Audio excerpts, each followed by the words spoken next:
Hello everyone, I'm Dr. Manoj Johnson, lifestyle physician, John Marin Hospital, Pala. ഇന്ന് നമ്മൾ discuss ചെയ്യാൻ പോകുന്നത് ഒത്തിരിയേറെ സമയത്ത് നമ്മളിത് ഡിസ്കസ് ചെയ്ത കാര്യം തന്നെയാണ്. എന്നാലും ഒരു ക്ലിയർ ആയിട്ട് മനസ്സിലാകാൻ വേണ്ടിയിട്ടാണ് നമ്മളിന്നൊരു സ്ക്രീനൊക്കെ ആയിട്ട് വന്നേക്കുന്നത്. അപ്പോൾ മെയിനായിട്ട് ഉദ്ദേശിക്കുന്ന ഒരു കാര്യം എന്ന് പറയുന്നത് നമ്മളിൽ പലരും അരിശപ്പെടുന്ന ആൾക്കാർ കാണും. പല സാഹചര്യങ്ങളും നമുക്ക് എന്തിനാണ് എനിക്ക് രോഗം വന്നതെന്നുള്ളത് നമുക്കൊരു ഐഡിയ കിട്ടത്തില്ല. പലപ്പോഴും നമ്മൾ ആ ഹെറിഡിറ്ററി രീതിയിൽ നോക്കുമ്പോൾ എന്തെങ്കിലും ഒരു കണക്ഷൻ കാണും എന്നുള്ളതേ ഉള്ളൂ. എന്നാലും നമുക്കൊരു ഫ്യൂച്ചറിൽ എന്തൊക്കെ പ്രശ്നം വരും എന്നുള്ളത് നമുക്കൊരു ഐഡിയ ഇല്ല. അപ്പോൾ അങ്ങനെ പല രീതിയിൽ നമ്മുടെ അൺഎക്സ്പെക്റ്റഡ് ആയിട്ട് നമ്മുടെ ആരോഗ്യപരമായിട്ട് കാര്യങ്ങളിൽ പല ചേഞ്ചസ് വരാറുണ്ട്. അപ്പോൾ അതിന് മെയിനായിട്ട് നമ്മളിപ്പോൾ നമുക്ക് ഇഷ്ടപ്പെട്ടുകൊണ്ടല്ലോ നമ്മൾ ടെൻഷൻ അടിക്കുന്നത്. ഒത്തിരി ആളുകളുണ്ട്, ടെൻഷൻ അടിക്കുന്ന ആൾക്കാരുണ്ട്. അപ്പോൾ ഇതിൻ്റെ ഒരു സത്യാവസ്ഥ എന്താ എന്നുള്ളതാണ് നമ്മളിന്ന് ഉദ്ദേശിക്കുന്നത്. അതായത് നമ്മുടെ കയ്യിൽ ഇല്ലാത്ത കുറേ കാര്യങ്ങൾ നമ്മുടെ ശരീരത്തിൽ നടക്കുന്നുണ്ട്. അതിൻ്റെ മെയിനായിട്ടുള്ള കാര്യം എന്താണ് എന്നുള്ളതാണ് ഈ വീഡിയോയിലൂടെ ഉദ്ദേശിക്കുന്നത്. അപ്പോൾ ഇതിനകത്ത് ആദ്യം പറയുന്ന കാര്യം, നമ്മുടെ ശരീരത്തിനെക്കാട്ടിലും ഏറ്റവും കൂടുതലായിട്ട് നമ്മുടെ ശരീരത്തിൽ ഉള്ളത് നമ്മുടെ ശരീരത്തിൻ്റെ കോശങ്ങളല്ല, പുറത്തു നിന്നുള്ള കോശങ്ങളാണ്. അതിൽ മെയിനായിട്ട് വരുന്നതാണ് നമ്മുടെ ബാക്ടീരിയകൾ, ഫംഗസ്, വൈറസ്, ഇങ്ങനെ പല ടൈപ്പുകളുണ്ട്. അപ്പം നമ്മുടെ ശരീരത്തിലും അതുകൊണ്ടാണ് ഇവിടെ ഉദ്ദേശിക്കുന്നത്. നമ്മുടെ ശരീരം മെയിനായിട്ടും ഇതൊരു 50% ഹ്യൂമനാണ്. എന്ന് വെച്ചാൽ നമ്മുടെ ശരീരത്തിൽ ആക്ച്വലി നമ്മുടെ കോശങ്ങളുള്ളത് 50% നിന്നും താഴെയാണ്. അതുകൊണ്ടാണ് നമ്മൾ പൂർണ്ണമായിട്ടും ഞാൻ എൻ്റേത് എന്ന് പറയുമ്പോൾ നമ്മൾ മനസ്സിലാക്കേണ്ട കാര്യം, നമ്മളെക്കാട്ടിലും കൂടുതലായിട്ട് മറ്റ് കോശങ്ങളാണ് നമ്മുടെ ശരീരത്തിലുള്ളത്.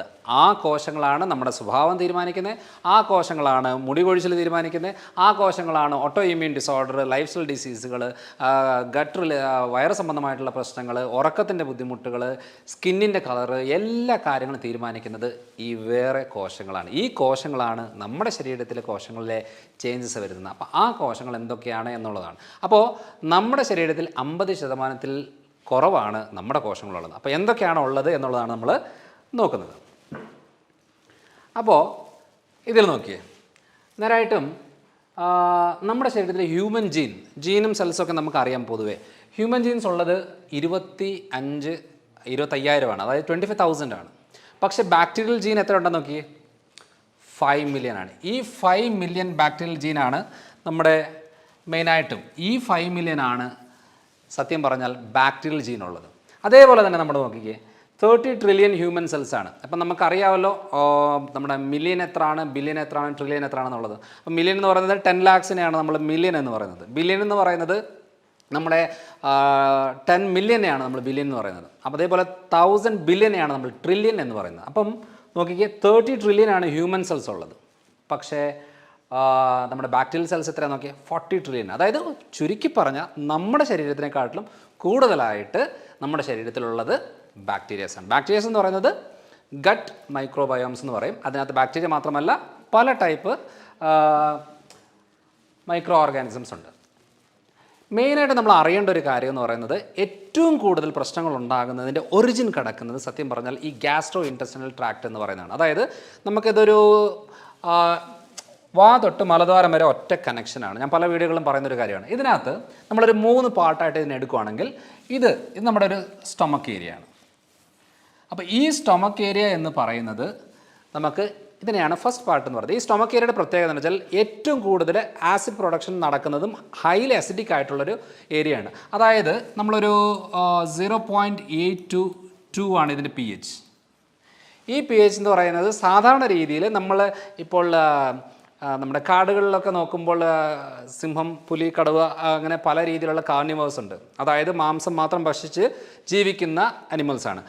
ആ ജീവികളിലും അതേപോലെ തന്നെ ഏറ്റവും ഹൈലി അസിഡിക് ആയിട്ടുള്ള സ്റ്റൊമക്ക് ഉള്ളതാണ് നമ്മുടെ പരുന്തൊക്കെ, കഴുകൻ പരുന്തൊക്കെ. കാരണം എന്ന് വെച്ചാൽ എന്താ പറയുക, ചീഞ്ഞ ഇറച്ചി വരെ കഴിച്ചാലും ഈസി ആയിട്ട് ദഹിക്കാൻ പറ്റുന്ന കപ്പാസിറ്റി ഉള്ള ഈ അളവിലേക്ക് നിൽക്കുന്ന രീതിയിലാണ് സത്യം പറഞ്ഞാൽ മനുഷ്യൻ്റെ ശരീരത്തിൽ ആസിഡ് പ്രൊഡക്ഷൻ കിടക്കുന്നത്. അപ്പോൾ ഇത്രയും ഹൈ ആസിഡ് പ്രൊഡക്ഷൻ ഉള്ള ആസിഡിക് ആയിട്ടുള്ള ഏരിയയാണ് സ്റ്റൊമക്ക് എന്ന് പറയുന്നത്. അതുകൊണ്ട് ഇവിടെ അധികം ബാക്ടീരിയകളില്ല, കുറവാണ്, വളരെ കുറവാണ്. കാരണം ഒരു പുറത്തൊരു കവറിങ് ആക്കിയിട്ടാണ് ബാക്ടീരിയാസ് ഇരിക്കുന്നത്. അതിൻ്റെ ഉള്ളിൽ എന്ന് പറഞ്ഞാൽ കവറിങ് എന്ന് പറയുന്ന ഒരു ആൽക്കലൈൻ ആണ്. അസിഡിക് ആയി കഴിഞ്ഞാൽ പിന്നെയും ബാക്ടീരിയാസ് ഡേഞ്ചറസ് ആയതുകൊണ്ട് അധികം സ്റ്റൊമക്കിലില്ല. രണ്ടാമത്തെ ഏരിയ എന്ന് പറയുന്നത് നമ്മുടെ ഒരു സ്മോൾ ഇൻറ്റസ്റ്റൈനൽ ഏരിയ ആണ്. ഇതിനകത്ത് ഡിയോഡിനം, ജെജിനം, ഹീലിയം എന്ന് പറയുന്നത് നമുക്ക് 2-3 ടൈപ്പ് പാർട്ടുകളുണ്ട്. ഇതിനകത്ത് സത്യം പറഞ്ഞാൽ ഈ 2 pH-നേക്കാളും കൂടുതൽ 6, 7 ഒക്കെ ആയിട്ട് വരുന്നതാണ് ഈ ഭാഗത്തെ pH ലെവൽ. അതായത് അത്രയ്ക്കും അസിഡിക് അല്ല, എന്നാലും ചെറിയ അളവിൽ അസിഡിക് ആണ്. അപ്പോൾ ഈ അസിഡിക് ആയിട്ടുള്ള ഈ കണ്ടീഷനിലാണ് നമുക്ക് ഒരു 10,000 എന്ന് വെച്ചാൽ മാക്സിമം 10,000 ഉള്ളിലുള്ള ബാക്ടീരിയാസ്, മൈക്രോ ഓർഗാനിസംസ് ഉള്ള ഒരു സ്ഥലമാണ് ഈ പറയുന്ന ഇൻറ്റസ്റ്റൈൻ എന്ന് പറയുന്നത്. അതായത് ഡിയോഡിനം, ഹീലിയം, ജെജിനം എന്ന് പറയുന്ന സ്ഥലം. ഇനിയും ഏറ്റവും കൂടുതലായിട്ട് ആൽക്കലൈൻ ആയിട്ടുള്ള ഒരു സ്ഥലം എന്ന് പറയുന്നത് നമ്മുടെ ലാർജ് ഇൻറ്റസ്റ്റൈൻ ആണ്. ഇതാണ് നമ്മുടെ കോലോൺ ഏരിയ. ഈ കോലോണിൻ്റെ ലാർജ് ഇൻറ്റസ്റ്റൈൻ ഏരിയയിലാണ് നമ്മുടെ ആൽക്കലൈൻ ആയിട്ടുള്ള ഒരു pH ലെവൽ മെയിൻറ്റെയിൻ ആകുന്നത്. ഇവിടെയാണ് സത്യം പറഞ്ഞാൽ ഒരു ഭൂരിഭാഗം, അതായത് നമുക്ക് എത്രയാണ്, നമുക്ക് ട്രില്യൺ കണക്കിനുള്ള ബാക്ടീരിയാസ് ഏറ്റവും കൂടുതലായിട്ട് ഉള്ള ഒരു സ്ഥലമാണ് ലാർജ് ഇൻറ്റസ്റ്റൈൻ. അപ്പോൾ ഇവിടെയുള്ള ബാക്ടീരിയകൾ നമ്മൾ സ്മോൾ ഇൻറ്റസ്റ്റൈനിലേക്ക് കയറി വരുമ്പോൾ ഉണ്ടാകുന്ന ഒത്തിരിയേറെ ആരോഗ്യ പ്രശ്നങ്ങളുണ്ട്.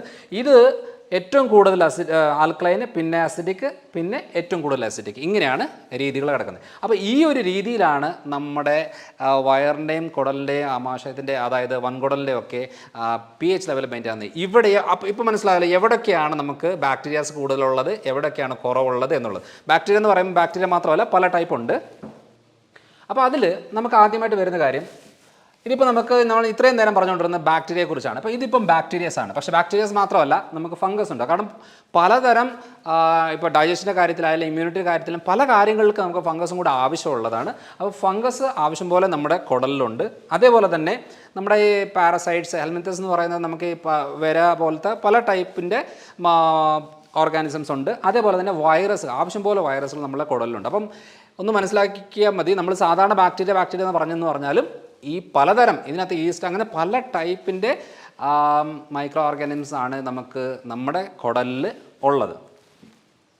അപ്പോൾ ഈ ഒരു ഇതിന് പലതരം ഫങ്ഷൻസ് ഉണ്ട്. അപ്പം നമ്മളിപ്പോൾ ഈ പറഞ്ഞത് എക്സ്പ്ലെയിൻ ചെയ്ത് വരുന്നതിന് മെയിനായിട്ടുള്ള കാര്യം എന്ന് പറഞ്ഞാൽ ശരിക്കും ശരീരത്തിൽ എന്താണ് നടക്കുന്നത് എന്നുള്ളൊരു ക്ലാരിറ്റി വേണം. എന്തിനാണ് നമ്മൾ അരിശപ്പെടുന്നത്, എന്തിനാണ് നമുക്ക് സ്കിന്നിന് ഇറിറ്റേഷൻ ഉണ്ടാകുന്നത്, എന്തിനാണ് ഡിപ്രഷൻ വരുന്നത്, എന്തിനാണ് സൂയിസൈഡൽ ടെൻഡൻസി ഉണ്ടാകുന്നത്, എന്തുകൊണ്ടാണ് എനിക്ക് പ്രോപ്പറായിട്ട് ഉറക്കം വരാത്തത്, എന്തുകൊണ്ടാണ് എപ്പോഴും എനിക്ക് ക്ഷീണം ഉണ്ടാകുന്നത്. ഇതിൻ്റെ മെയിനായിട്ടുള്ള കാരണം എന്ന് പറയുന്നത് ഈ കുടലിലുള്ള ഈ പലതരം ഓർഗാനിസംസ് ആണ്. ഇതിൻ്റെ ഫങ്ഷൻസ് എന്തൊക്കെയാണെന്ന് നമുക്ക് നോക്കാം. ആദ്യത്തെ ഫംഗ്ഷൻ എന്ന് പറയുന്നത്, നമ്മളിപ്പോൾ ചിലർ കണ്ടിട്ടില്ലേ, റിപ്പീറ്റഡ് ആയിട്ട് ഈ ജലദോഷം വരുന്നു, കഫക്കെട്ടുണ്ടാകുന്നു, പനി വരുന്നു. അതായത് ഒരു മാസത്തിൽ കുറഞ്ഞത് ഒരാഴ്ച അവരുടേത് ഭയങ്കര പ്രശ്നമായിരിക്കും. എപ്പോഴും മരുന്നും ആൻറ്റിബയോട്ടിക്സും ചികിത്സയായിട്ട് നടക്കുന്നവരായിരിക്കും. അതിന് മെയിനായിട്ടുള്ള കാര്യം എന്ന് പറയുന്നത് ഈ ഗട്ട് മൈക്രോബ്സ് എന്ന് പറയുന്നത് കുടലിലുള്ള മൈക്രോ ഓർഗാനിസംസ് അത്ര ഹെൽത്തി ആയിട്ടുള്ളതല്ലാത്തത് കൊണ്ട്, അതിൻ്റെ ഫങ്ഷൻസ് പ്രോപ്പറായിട്ട് ചെയ്യാത്തത് കൊണ്ടാണ്. അതിൻ്റെ മെയിൻ ഫംഗ്ഷൻ എന്ന് പറയുന്നത് ഡിഫൻസ് ആണ്. ഇമ്മ്യൂൺ ഫംഗ്ഷനെ ഒന്ന് സ്ട്രോങ് ആക്കുക, സ്ട്രെങ്തൻ ആക്കുക എന്നുള്ളതാണ്. രണ്ടാമത്തെ ഫംഗ്ഷൻ എന്ന് പറയുന്നത് ടോളറൻസ് ആണ്. ടോളറൻസും അലർജിയും തമ്മിലുള്ള ഡിഫറൻസ് നമുക്കറിയാം.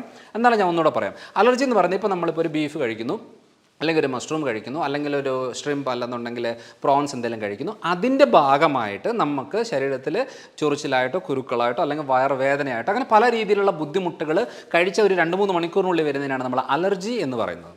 പക്ഷേ ഈ ടോളറൻസ് എന്ന് പറയുന്നത്, ഇൻടോളറൻസ് കണ്ടീഷൻ എന്ന് പറയുന്നത്, കഴിക്കുന്ന സമയത്ത് യാതൊരു രീതിയിലുള്ള ചേഞ്ചസ് മനസ്സിലാകത്തില്ല. പക്ഷേ അത് ആ ഒരു പെർട്ടിക്കുലർ അലർജനെ, പെർട്ടിക്കുലർ പ്രോട്ടീനെ ബോഡി റിജക്റ്റ് ചെയ്യുന്നതിൻ്റെ ഭാഗമായിട്ട് ഒരു ലോങ് ലാസ്റ്റിംഗ് ആയിട്ട് നമുക്ക് പലതരം ഓട്ടോ ഇമ്മ്യൂൺ ഡിസോർഡറുകൾ, ആരോഗ്യ പ്രശ്നങ്ങൾ, സ്കിൻ കണ്ടീഷൻസിൻ്റെ ബുദ്ധിമുട്ടുകൾ, മൂഡ് സ്വിങ്സ് റിലേറ്റഡ് പ്രശ്നങ്ങൾ ഉണ്ടാകുന്നതിനാണ് നമ്മൾ ഇൻടോളറൻസ് എന്ന് പറയുന്നത്. അത് സഡൻ ആയിട്ട് മനസ്സിലാവില്ല. അത് ഈ ഗട്ട് മൈക്രോബ്സിൻ്റെ, ഹെൽത്തി ആയിട്ടുള്ള ഗട്ട് മൈക്രോബ്സ് കുറയുന്നതിൻ്റെ ഭാഗമായിട്ടാണ് അതുണ്ടാകുന്നത്.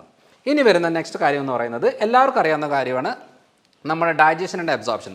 ഒരു മെറ്റബോളിസം എന്ന് പറയുന്നത് നമുക്കറിയാമല്ലോ. ഒരു ഭക്ഷണം കഴിച്ചു കഴിഞ്ഞാൽ ആ ഭക്ഷണം കഴിച്ച് സ്റ്റൊമക്കിൽ വന്ന് അത് ഡൈജഷൻ നടന്ന് ഇൻറ്റസ്റ്റൈനിലേക്ക് വന്ന് അത് ബ്ലഡായിട്ട് കൺവേർട്ട് ചെയ്ത് ലിവറിൽ വന്നിട്ട് അത് എല്ലാ സെൽസിലേക്കും പോയിട്ട് അവിടെ യൂട്ടിലൈസ് ചെയ്തതിന് ശേഷം വേസ്റ്റ് മെറ്റീരിയൽസിനെ വീണ്ടും നമ്മൾ പുറത്തേക്ക് കളയുന്ന ഒരു പ്രോസസ്സിനെയാണ് നമ്മൾ മെറ്റബോളിസം എന്ന് പറയുന്നത്. അപ്പോൾ ഏറ്റവും കൂടുതൽ ഒരു ഫുഡ് കഴിച്ചാൽ ദഹിപ്പിക്കാൻ ഉപയോഗപ്പെടുത്താനുള്ള ശേഷി കുടലില്ല എന്നുണ്ടെങ്കിൽ അവിടെ ഹെൽത്തി ബാക്ടീരിയാസോ ഹെൽത്തി മൈക്രോ ഓർഗാനിസംസ് ഇല്ല എന്നുള്ളതാണ് നമ്മൾ മനസ്സിലാക്കേണ്ടത്. അതുകൊണ്ട് ചിലർ പറയാറില്ല, എനിക്ക് കടല കഴിച്ച പ്രശ്നം, പരിപ്പ് കഴിച്ച പ്രശ്നം, അതേപോലെ തന്നെ വെള്ളം കുടിച്ച പ്രശ്നമുള്ളവരുണ്ട്, ചിലർക്ക് പുളിയുള്ള പഴങ്ങൾ കഴിച്ച പ്രശ്നമുള്ളവരുണ്ട്. അങ്ങനെ പലതരം ബുദ്ധിമുട്ട് വരുന്നതിന് ഡൈജഷൻ റിലേറ്റഡ് പ്രശ്നത്തിൻ്റെ മെയിൻ കാരണവും ഇത് തന്നെയാണ്.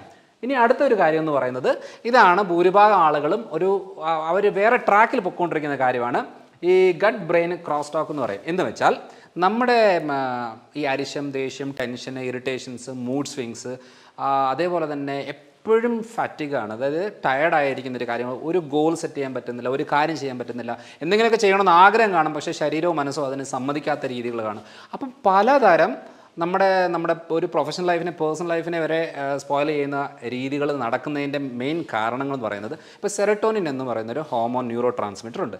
ഇത് ഈ ഗട്ട് ബാക്ടീരിയ ആണ് ഇത് റിലീസ് ചെയ്യുന്നത്. അത് 95% റിലീസ് ചെയ്യുന്നത് കുടലിലാണ്.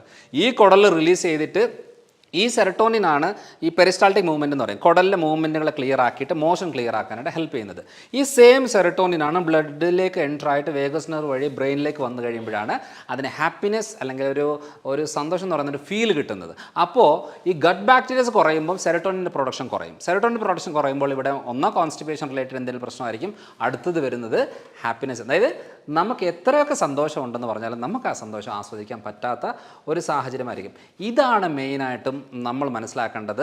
അല്ലാതെ നമ്മൾ മൈഗ്രെയിൻ വരുന്നു എന്ന് പറഞ്ഞ് മൈഗ്രെയിന് ചികിത്സ ചെയ്യുന്നു, ചൊറിച്ചിലുണ്ടാവും എന്ന് പറഞ്ഞ് സ്കിന്നിൻ്റെ ഡോക്ടറെ പോയി കാണുന്നു, അല്ലെന്നുണ്ടെങ്കിൽ വയറ്റിൽ ഗ്യാസിൻ്റെ പ്രശ്നം എന്ന് പറഞ്ഞാൽ ഗ്യാസിൻ്റെ ഗുളിക കഴിക്കുന്നു, മോഷൻ ക്ലിയർ ആകുന്നില്ല എന്ന് പറഞ്ഞ് വെച്ച് മോശം പോകാനുള്ള മരുന്നുകൾ എടുക്കുന്നു, ഉറക്കം കിട്ടുന്നില്ല എന്ന് പറഞ്ഞാൽ ഉറക്കത്തിന് മരുന്ന് എടുക്കുന്നു, ഇങ്ങനെ പലതരം ക്ഷീണമെന്ന് പറഞ്ഞ് എനർജി ഡ്രിങ്കുകൾ കഴിക്കുന്നു. ഇതുകൊണ്ടൊന്നും യാതൊരു കാര്യമില്ല. അടിസ്ഥാനപരമായിട്ടുള്ള ബേസിക് ആയിട്ടുള്ള കാര്യം എന്ന് പറയുന്നത് ഞാൻ ഈ 5 സ്ലൈഡിൽ എക്സ്പ്ലെയിൻ ചെയ്ത കാര്യമാണ്. ആദ്യം അതാണ് ക്ലിയർ ചെയ്യേണ്ടത്. അപ്പം നമ്മൾ മനസ്സിലാക്കണം, ഈ ഒരു കാര്യം കേൾക്കുമ്പോൾ തന്നെ നമുക്ക് നമ്മുടെ ഏരിയ എവിടെയാണ് പ്രശ്നം ഉണ്ടായത്, അതിനെ നമ്മൾ എങ്ങനെ ശരിയാക്കാം എന്നുള്ളതാണ് നമ്മൾ ഇനിയും ഫർദർ ഡിസ്കസ് ചെയ്യുന്നത്. ഇത് നമ്മൾ സീരീസ് ഓഫ് ഒരു വീഡിയോസാണ് നമ്മളിത് ചെയ്യാൻ പോകുന്നത്. അതിൻ്റെ ഇൻട്രൊഡക്ഷൻ പാർട്ടായിട്ടാണ് നമ്മൾ ഈ വീഡിയോയെ ചെയ്തേക്കുന്നത്. അപ്പോൾ അടുത്ത തവണ അടുത്ത വീഡിയോയിൽ നമ്മൾ ഇതിൻ്റെ ഫർദർ കാര്യങ്ങൾ, അതിൻ്റെ റിപ്പയർ ചെയ്യാൻ എന്താ ചെയ്യേണ്ടത്, ഏതൊക്കെ ഫുഡുകളാണ് ശ്രദ്ധിക്കേണ്ടത്, അതിൻ്റെ മെക്കാനിസം ഏതൊക്കെയാണ്, എല്ലാ കാര്യങ്ങളും നമ്മൾ അടുത്ത വീഡിയോകളിൽ സീരീസ് ഓഫ് വീഡിയോകൾ നമ്മൾ ഡിസ്കസ് ചെയ്യാവുന്നതാണ്. അപ്പോൾ അടുത്ത തവണ അടുത്തൊരു വീഡിയോ ആയിട്ട് വരുന്നവരെ ബൈ.